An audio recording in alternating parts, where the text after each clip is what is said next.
السنة دي من أصعب السنين اللي عدت عليا في عمري كله.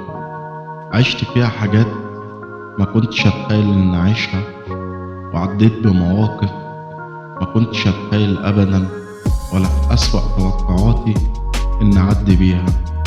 اتظلمت كتير من أقرب الناس ليا، واتصدمت في ناس كانوا بالنسبة لي الدنيا كلها، وفقدت ناس كانوا أغلى عندي من روحي، واتحفرت جوايا ذكريات ما بحبش افتكرها ولا تيجي على بالي.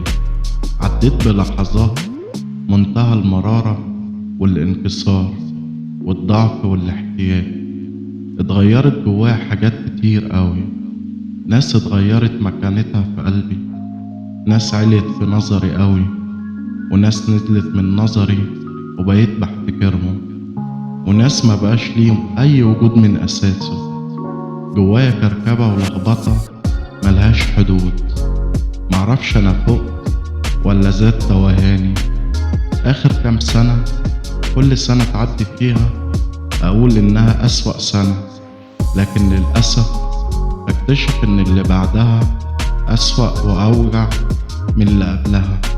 برغم كده عمري ما فقدت الأمل إن ربنا أكيد مخبيلي أيام حلوة تعوضنا عن كل الوجع والظلم اللي عشته. متأكد إن ربنا هيفرح قلبي ويزيح عني كل الهم والحزن اللي مريت بيه. برغم كل حاجة أنا عشمي بربنا كبير.